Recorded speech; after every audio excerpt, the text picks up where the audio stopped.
Amen. Ukiona mtu yeyote amekamatwa na dhambi, neema imeondoka. Ukiona mhubiri anamchukia mwingine, wanauana, wanawekeana sumu, hamna neema hapo. Sasa huyo mtu amebakia wa shetani, hana neema. Wewe unaweza kusema hivi, huyu jamaa haogopi kabisa, Mungu atamhukumu. Ile chumba cha kuweza kuhisi kama kuna Mungu haipo. Ndio maana katika Waefeso yanasema wakisha kukamatwa wanajitia kwenye uharibifu, alafu wanakufa ganzi. Yaani mtu akikamatwa na dhambi, cha kwanza shetani anachofanya, anaenda kuua pale mahala ambapo pakuweza kutambua hapa ni kosa, hapa ni kosa, panauliwa pale. Biblia inasema anapiga ganzi. Sasa huyo mtu ametiwa ganzi, hawezi kujitambua kama anachokifanya ni kibaya. Jua neema imeondoka. Hebu nisomee Waebrania 12 mstari wa 15. Naongea neema ni chombo cha kusafirishia vitu vya kutoka kwenye kiti cha enzi, alafu vifike kwenye maisha ya mtu, na huyo mtu afurahie maisha yake. Nisomee Waebrania 12:15. Naam. Mkiangalia sana mtu asiipungukie neema ya Mungu. Mkiangalia sana mtu asiipungukie neema ya Mungu. Shina la uchungu lisije likachipuka na kuwasumbua.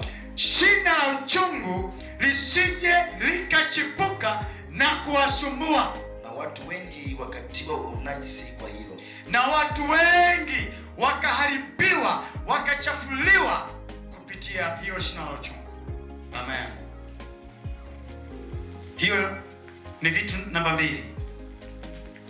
Dhambi ikiingia kwa mtu, ikimkamata mtu, zara la kwanza ni kuweza kuzuia kabisa ile hatima ya mtu isitimie kwenye maisha yake.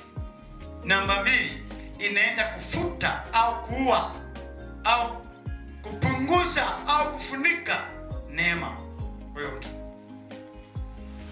Sasa neema ikitoka, ndio nasikia mtu ana kilio, mtu ana fadhaa, mtu ana machungu, ana huzuni, ana fadhaika. Kwa nini? Shina la uchungu liko kwake. Kwa nini shina la uchungu? Neema haipo.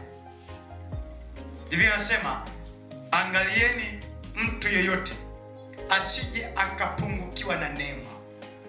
Shina la uchungu lisije likachipuka kwake, alafu kupitia huyo mtu, hilo shina likichipuka kwake, linaenda hadi kwa majirani kuwatia unajisi, kwa sababu yeye mwenyewe ni mzambi tayari. Sasa ile dhambi anaipeleka hadi kwa wote wanaomzunguka. Kwa nini? Kwa sababu ndani yake neema imeibiwa. Hiyo ni point namba 2. Dhambi ikimkamata mtu, kinatokea kitu gani? Sasa namba 3, madhara ya dhambi. Dhambi ikiingia kwa mtu, ikikamata mwili wa mtu, kwa sababu dhambi inakamata mwili, haikamati nafsi, haikamati roho. Tumesoma hapa katika Warumi sura ya 6:12. Sasa dhambi ikimkamata mtu, point namba 3, akisha kamata ile, shetani akishaweza kuondoa au kamata kusudi la wewe kumbwa, alafu akaifuta neema Mungu, anapanda sura ya shetani ndani yako. Anapanda sura ya shetani ndani yako. Kwa hiyo utaishi maisha yako, unatembea unajiona ni mtu, lakini sio mtu, ni shetani kwenye umbo la mtu. Mungu akikuangalia toka mbinguni hakuoni ni mtu, bali anamuona shetani aliye na umbo la mtu. Anapanda sura ya shetani ndani ya mtu. Kwa hiyo ukipandiwa sura ya shetani ndani yako, wewe usitarajie kupokea lolote jema linalotoka kwa Mungu. Hapo ndipo vilio vinatawala, shida ipo, hadi watu inafikia wanakwenda kutumia mafuta ya manabii wa uongo, kutumia maji ya upako, kutumia vitambaa vya upako, kutumia keki za upako, kutumia karamu za upako, kwa sababu hao watu